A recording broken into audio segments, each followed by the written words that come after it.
Hey guys, Harv here, and welcome back to the Kerbal space program. It just hit me in an extremely real way. I don't know how it would be a fake way, but it just hit me very strong that we've got 3,000 subscribers on the channel. 3,000 people who have said that they enjoy the content enough to want it delivered directly to their YouTube homepage. My extremely optimistic estimate, like a couple of months ago now, maybe the start of November, optimistically I wanted to have nearly 1,000 subscribers by Christmas. And you guys have absolutely crushed that. And it just makes me more, I don't know, I mean, I've also become acclimatized to the fact that, yeah, I make videos on YouTube and a lot of people watch them. So I kind of forget how appreciative and how grateful I should really be. But obviously, Christmas time for generosity and being kind, you know, and all that jazz, made me really reflect on that recently. And it's incredible. It's really, really great. Just want to say a personal thank you to you, not the group, anyone, just you watching this video right now. Even if you're not a subscriber, which you should be, even if you're not a subscriber, just thank you so much for supporting me in this. So, this is a special for you guys. It was going to be like an hour long, but then I realised that would be too boring. I think quality over quantity in this circumstance, definitely with orbital operations. Ugh, God, they take so long. All the footage you're seeing in the background now was actually recorded live, commentating. And it was boring. Yes, it was about 3 hours long. And I kind of have this thing that if I talk for too long without, you know, kind of external stimulus, I get quieter and I get less charismatic, which doesn't help when you're a commentator. But here we are in the Interplanetary Station, episode 7, docking 7 this is. I don't know why I kept calling it docking. I mean, it started off because docking was kind of the key word to get people watching them. You know, the new feature in point 18, everyone was searching docking. Or at least I imagine they were. But, yeah, I kind of kept the name because I wanted to be consistent. And here is our space station, or our prototype space station. In fact, the mission we are currently flying, which I've absolutely neglected from the start of this video until now, the mission we are flying is a simple refueler, as you can see on its, you know, on its icon right there. We are just going to make final touches to our fuel supply, not entirely full I don't think, but damn close to it, and then we're going to set off. We only have 2 landers attached, which is a bit of a waste really, a bit of a waste of effort doing all this if we're only sending 4 people down. Especially when the engine stacks have 3 people on each stack, and they're never going to be able to get down. Well, I mean, we'll talk about that later, but yeah, it's not very well built, and look at this. Look at the wobbling there. It's absolutely ridiculous. I'm very glad that this is merely a prototype. This is worth the effort, despite only sending 4 people onto Juna, which is where we're going. Despite the fact that it's such a measly goal, and it's taken so long for us to come this far, that's not the point. The landers weren't even intended to work first time, they were just there as placeholders, as something to take the mass and act as, you know, respond in the same way that an actual lander would, with all the swaying and the wobbling and whatnot. Because this is just proving the capabilities and finding out what is wrong with it.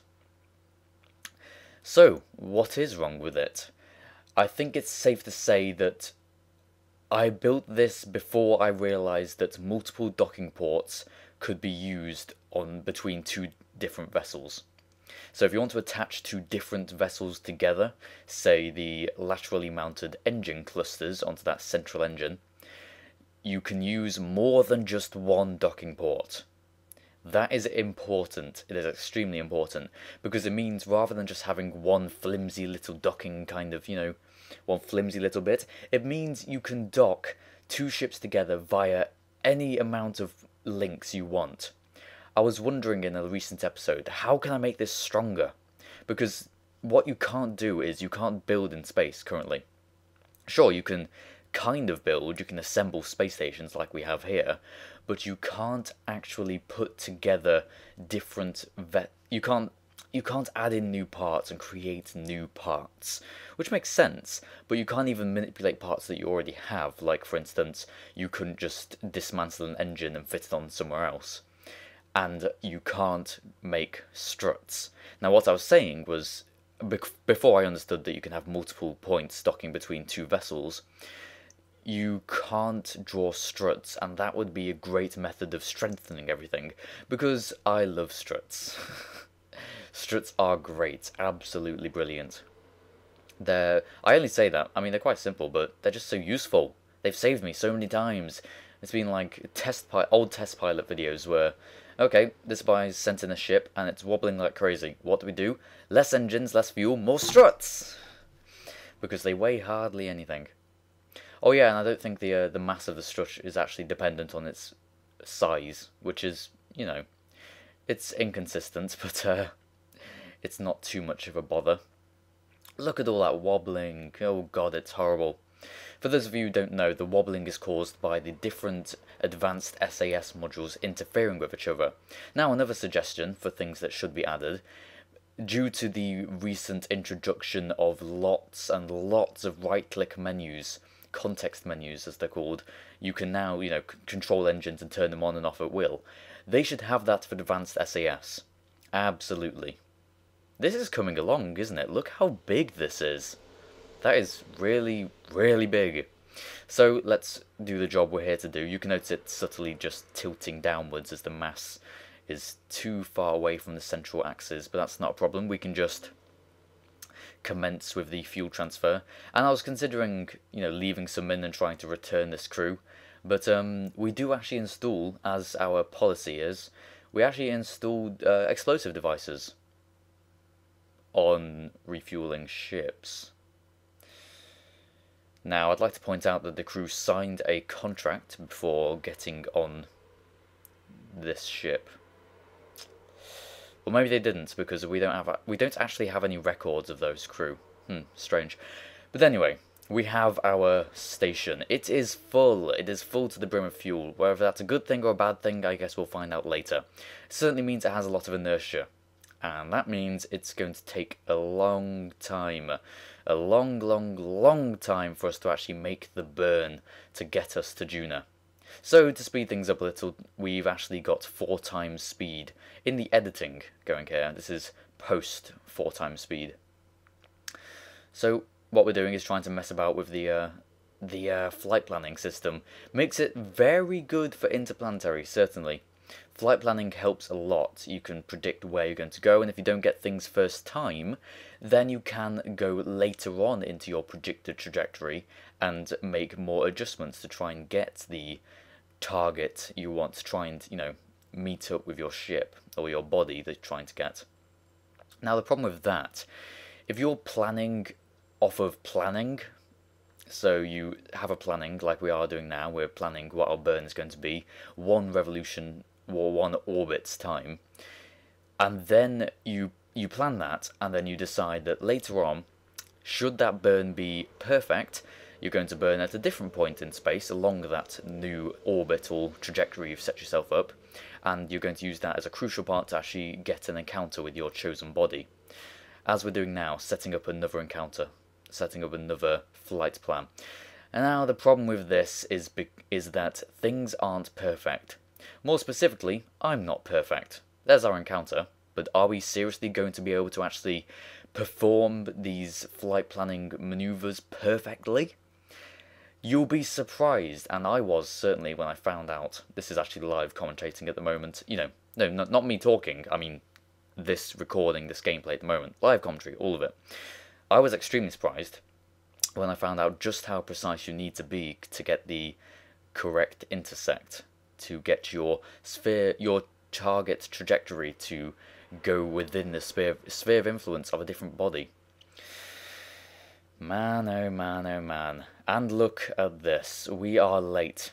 We are very late. I in fact actually thought we were burning early. How wrong I was.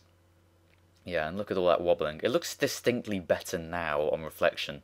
It's not actually that bad, come to think of it. During the flight, I was, oh crap, oh crap, oh crap, because of course we're not being very efficient. Not at all. There is something called the Oberth effect. Now what this means is that any reaction mass you expel, so you push away from your ship, and due to Newton's law, one of them, I can't remember which one, damn it Harv, damn it, due to Newton's nth law, every reaction has an equal and opposite reaction. So if you push something away from you, namely extremely rapidly expanding hydrogen, fuel, if you push that away, that's reaction mass, which actually propels you forwards.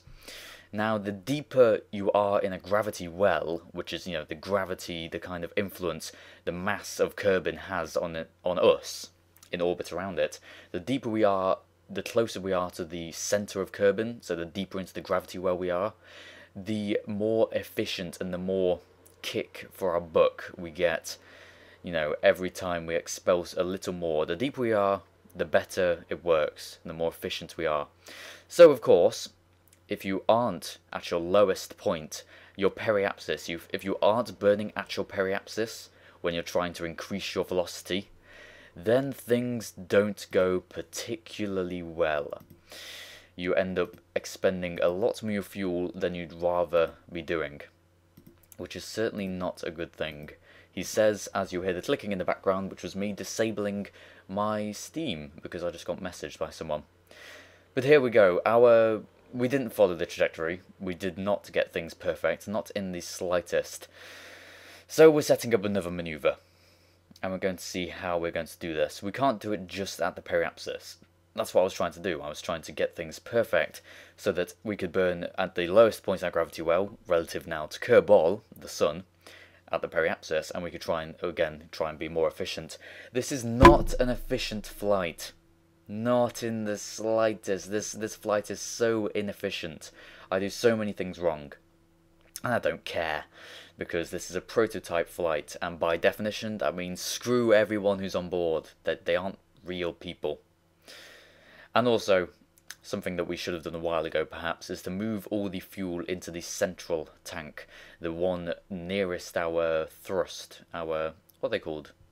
So, in the spaceplane hangar you have the centre of mass, the centre of lift, and the centre of thrust. Moving as much fuel as we can, trying to move the mass closer to the centre of thrust, so that we should have better control over our ship and less wobbling.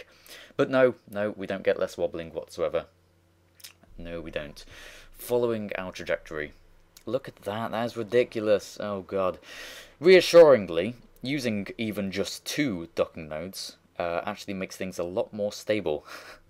Look at those landers at the front, they're being pushed back by their inertia, being only connected by 1 docking port. I even think on the roof of these landers we could probably manage to fit 2 docking ports on, just to try and give us some extra stability. Or are we going to mount them laterally? That's what I have in mind. Now if you look at this, our flight planning, we were just adjusting, we've got it now, almost, but we were adjusting just then, and we were within 0.6 meters per second of our actual target trajectory, and we didn't have the encounter. That's how much difference it makes. 0.6, delta V is change in velocity, right? 0.6 meters per second delta V. So we would have to change our velocity by just over half a meter per second, which is a ridiculously small amount if I haven't already stressed it enough by the emphasis on ridiculously small. And this is just a massive ship trying to hit a massive body. How hard can it be, really? Apparently you need that kind of accuracy. Which is why we have to set up yet another flight plan in order to get there. And we've also taken time warping to a bit of a bigger extent, certainly. We need to adjust yet again to try and lower our periapsis, our Juna periapsis. The lowest point in Juna. We're trying to bring it, I think the target at this point was to bring it within 1,000,000 meters. The further out you are, so the further away from Juna we are when we try and do this, the more efficient we are. Which, I don't know, why is it that? I think, yeah, because if you burn at a certain point, you have more effect over your long-term trajectory than over your short-term trajectory, because, you know, you've got momentum and whatnot. So if you burn further away from your target, you have actually used less fuel to try and adjust your trajectory. But at the same time, you have to be so accurate, like back when I was talking about 0.6 meters per second. We were on the opposite side of the sun to where the body was going to be. That's how precise you have to be. And that's why flight planning is so useful. I mean, in the olden days, back before flight planning, it's not even the olden days, it's relatively recent. What is it, matter of months or so? Hell no, flight planning has only been out for a couple of weeks. But you know, back then, if you wanted to go to a planet, you would burn, hope to God you can, sincerely hope that you try and get your trajectory perfect, or at least close enough to get an encounter, and if it didn't work, then you would probably restart and try all over again. Now that isn't particularly applicable to our mission. But there we go, we certainly lowered the periapsis enough, I feel. Or not.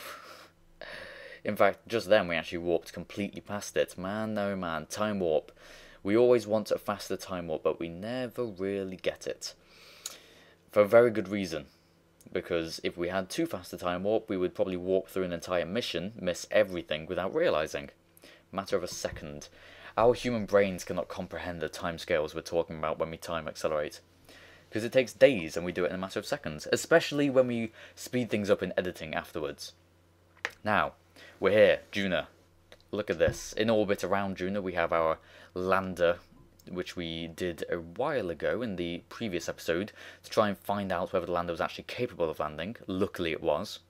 Or is it just my insane expert skill and whatnot? And we also have a... what is that? Oh yes, the multiple docking ports. Proof that multiple docking ports can be used.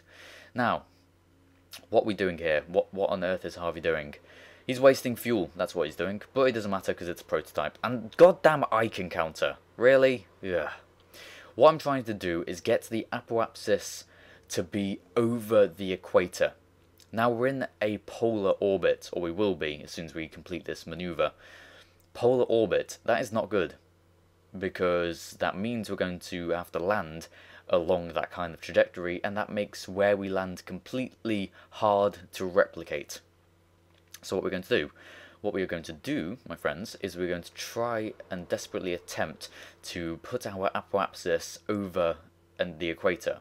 Now the apoapsis is when we'll be moving at our slowest, and this means we'll have an easier time of changing our inclination.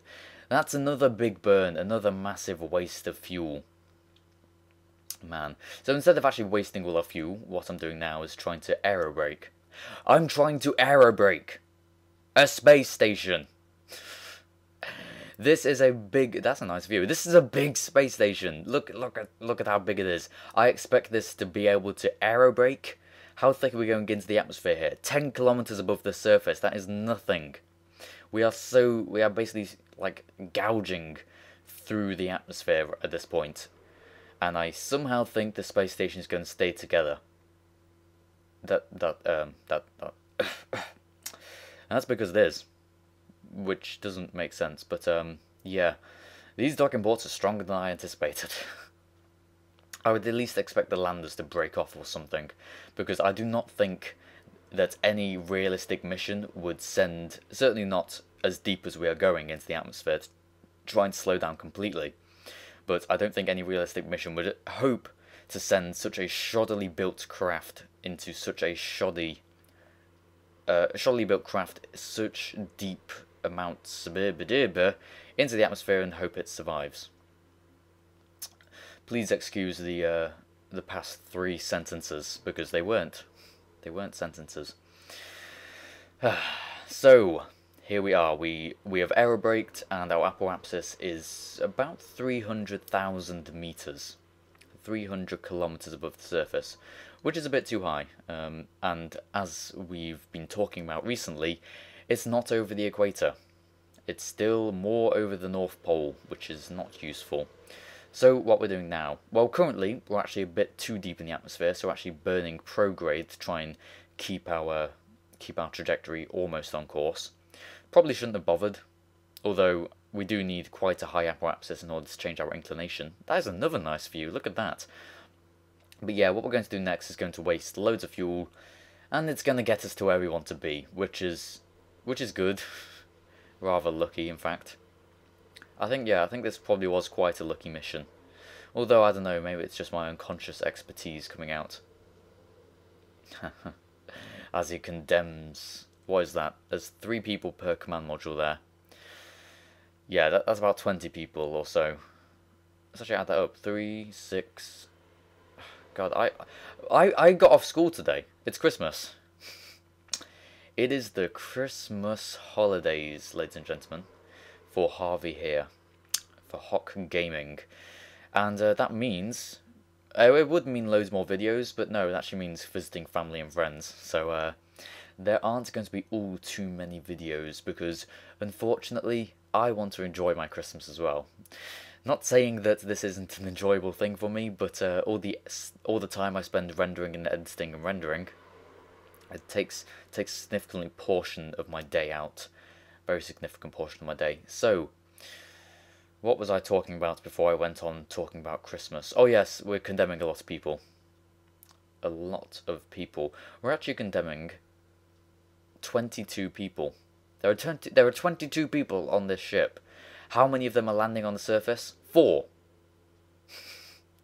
This is the worst built, worst thought out ship in the history of Kerbal. No, it's not.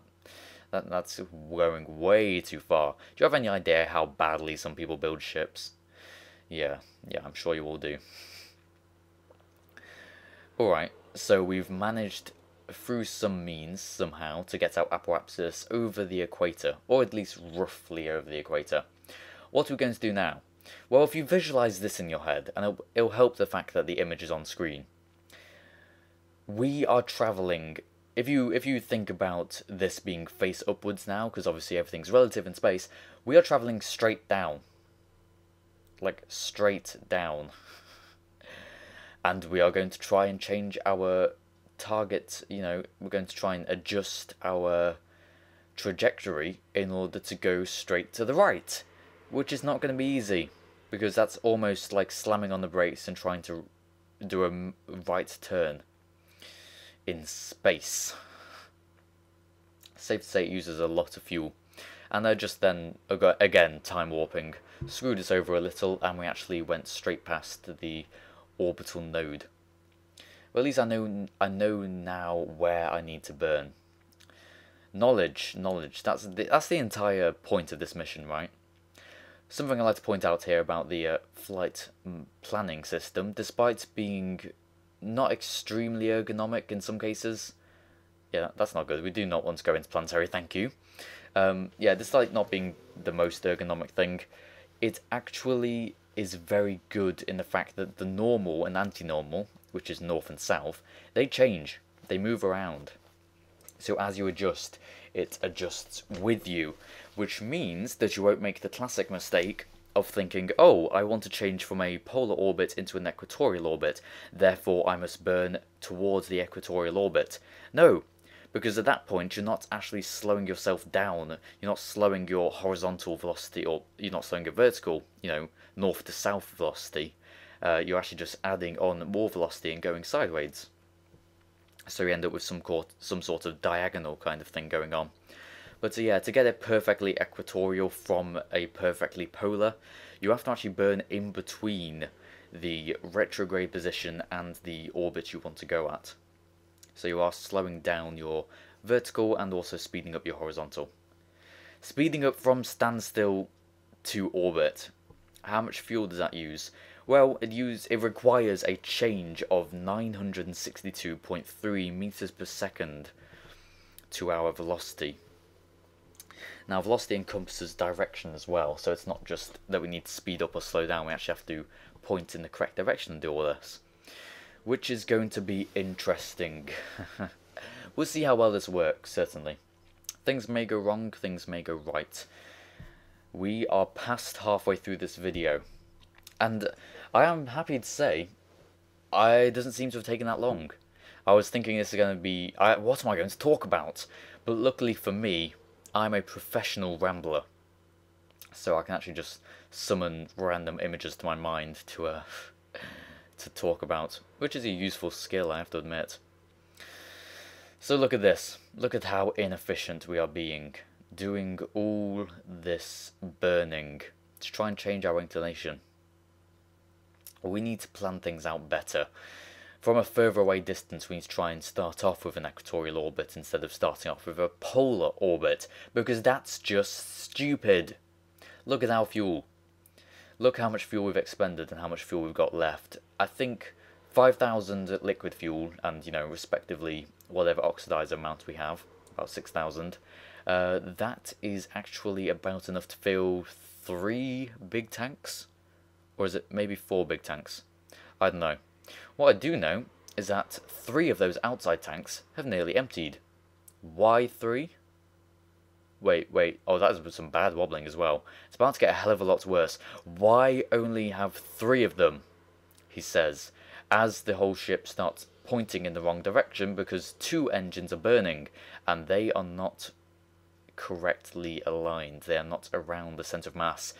Yeah, for some reason, the middle tank and the tank on the right, as we're looking at it now, there we go.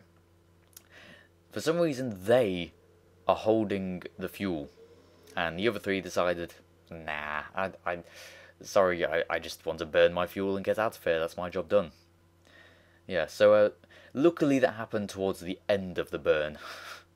Safe to say we were actually pretty lucky in that. Very lucky, in fact. So what are we going to do? Well, the thing is, we've actually used up all of that, right? The outside 4 engines, the engine cluster we have at the back, the 4 outside engines on that, they're completely empty. And we can't use their engines. We probably can use their engines because we can do crossfeed throughout the docking ports, I think, at real-time speed. But yeah, without that, we're basically carrying loads of dead weight. And that dead weight includes 12 crew members. And we haven't got anywhere to put them. So we're actually going to carry on hauling this dead weight here. Forget how nice the station looks, we need to make it better, we need to plan it out. We need to improve things for the actual interplanetary mission. So there we go, deactivating all those outside engines and just using the inside engine for this. And it helps, in fact, that we have an engine at the front there. Because, now this is something I do want to incorporate into all of them, because RCS isn't sufficient. This is a space station, and that means it isn't very good at turning. Certainly not.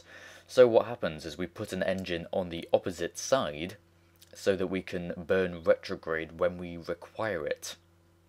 So instead of turning all the way round to try and change our inclination and later our actual orbital velocity, we're just going to shut down the middle engine there, and we are going to put all the fuel from that middle tank into the other tank that it originally came from in the first place, the refueling, no, not the refueling craft, the the next section, and we can burn using that without having to turn around the entire thing. That's one of the few things I did right in this, I think. And I don't want to screw it up for the actual ultimate planning, ultimate ship. But there we go, changing inclination. We set our target as Ike, which is in an equatorial orbit around Juna, so we know exactly where the equator is. And we can see we're like 0.2 degrees off of the equator. That really doesn't make a difference. If I'm ever rendezvousing 2 ships in orbit, which I actually do quite often, believe it or not, if I'm rendezvousing 2 ships in orbit, and the difference between their inclinations is more than 0.2, I will change it. I'll do some inclination burning. But if it's less than or equal to 0.2 degrees difference, then I just leave it, because it doesn't really matter that much. You can adjust closer in. So here we go. We're trying to circularize our orbit now.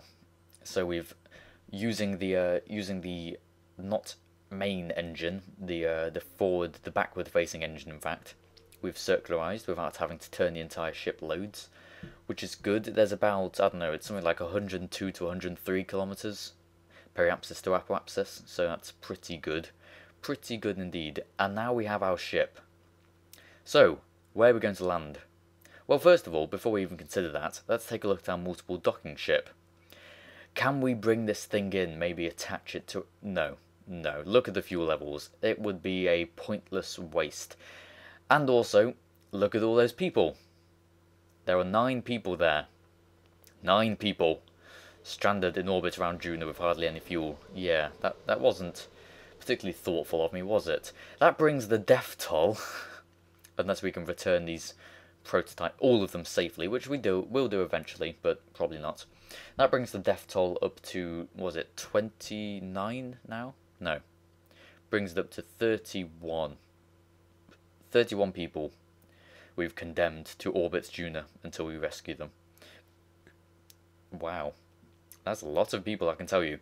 Our engine clusters in the ultimate, final, last thingy-majobby and other such climatic words are going to be probes. They're not going to be manned, because that's stupid. Instead, we'll have a hitchhiker storage container in case we need any extra crewmen along for the ride. I think we'll have plenty of sitting space for them, certainly. I don't want to take too many people. Certainly not as many as this has taken. So, here we have the first lander, as we can undock that. Man, oh man, oh man. Time to do our first landing from an actual space station in orbit. I think I win AIM-DK's challenge. Now, I did say I won that last time because of the multiple docking ports core being in orbit around Juna, but that's not a real space station. This is a real space station. It's kind of similar to how Crocodile Dundee.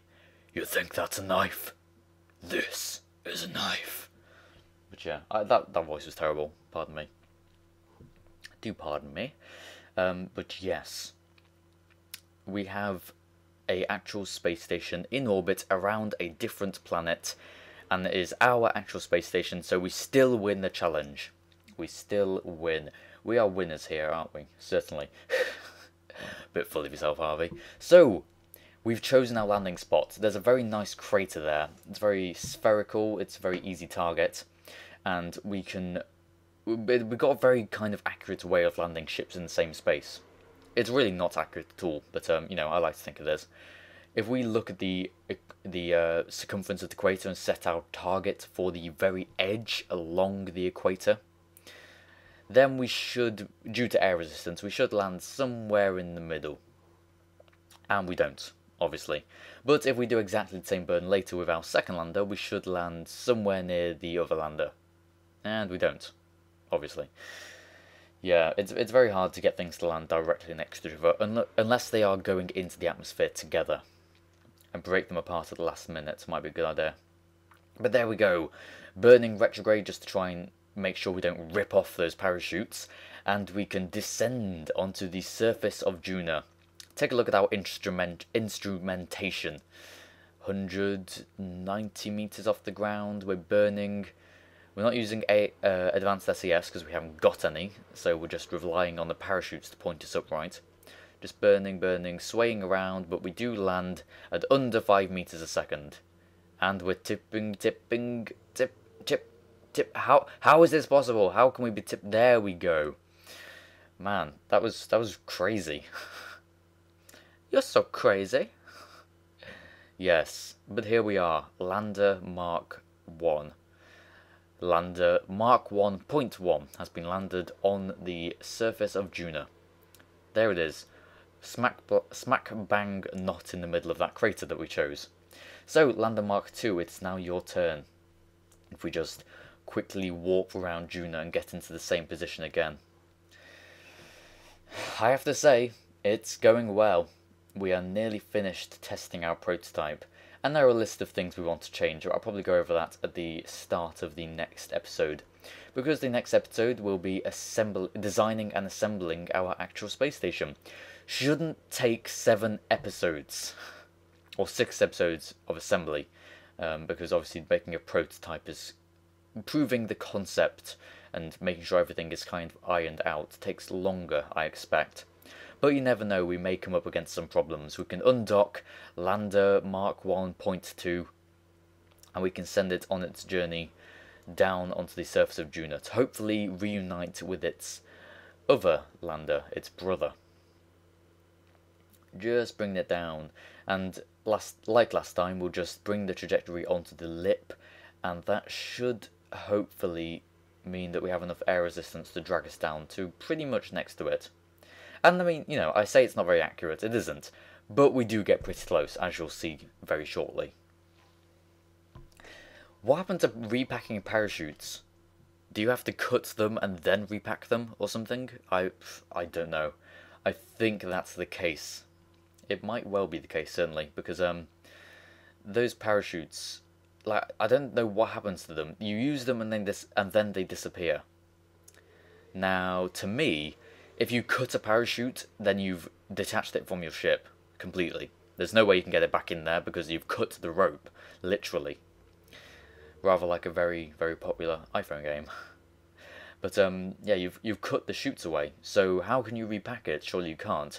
Surely, if you don't cut the chutes, then the parachute is still there, and you can repack it and use it at a different time. But here we go, just landing. Perfect soft landing that time, no random swaying. But where is the other lander? Can't see it. We can't see it in sight. So we'll burn over towards it, or at least attempt to.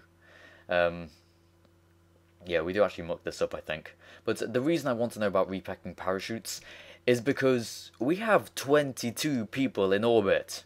22 people up there. Actually, no, we've taken 4 off, so it's 18. Or is it 15? No, it's 18. 18 people up there on the space station. Now, what I want to do is use these as shuttles, one at a time, taking a person down onto the surface and going back up, refueling, collecting the next person, and taking them down onto the surface and then going back up and stuff. Probably not practical, seeing as we're only taking one person at a time, which is ridiculous. Nice traversing action going on here along the surface of Juna. But yeah, we can't really do that if we don't have parachutes, because parachutes are kind of critical for landing on any atmospheric body. Oh, here we go.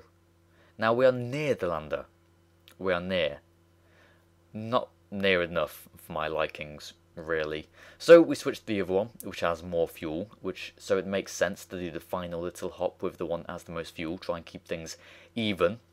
Unfortunately, this is the Devil's lander, and I actually point it in the wrong direction. Look at that, acrobatics. What a pro.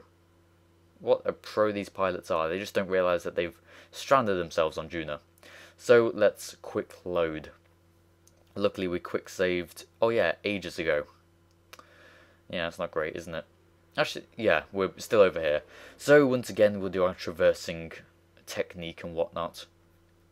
Just burning over there. Have I ever mentioned how much I like Juna?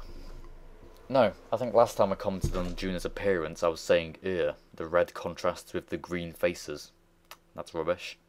But no, Juna actually looks really, really nice.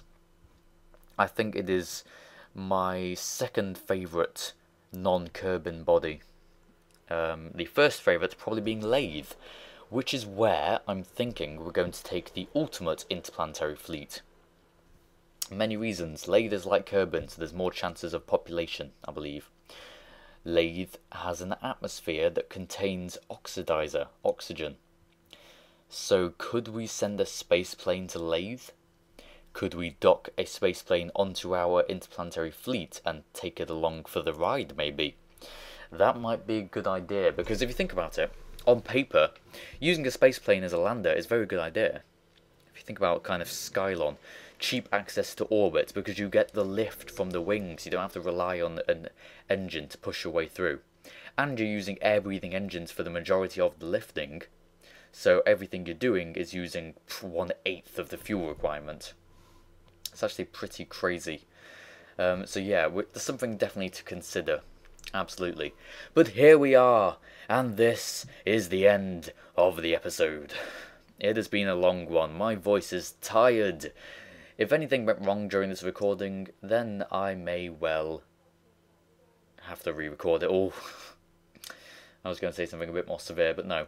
Here we are with our station, looking brilliant against the starry background. With hardly any fuel in it, certainly. But It did its job. It's a prototype, and it worked first time, which is more than you can say for most prototypes, I think. And it still works. It's still a base. I mean, we can still use it here. It's definitely... I mean, if we ever send any more missions to Juna, then we can dock with this and refuel it, and maybe even bring the crew back. You never know. If not, we can use it as a kind of revolving interplanetary station. Yes, that might be quite a good idea. And down there on the surface, as this station is doomed, or maybe not, to orbit around Juna forever, it will pass over these landed landers.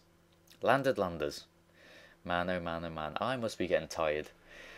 How charismatic is my voice? I don't know. Here we are with our crew. Thank you very much for watching the video, guys. This has been absolutely great. I'd like to wish you all a Merry Christmas. If you liked the video, please do like the video. Thank you very much for watching, and I'll see you all next time.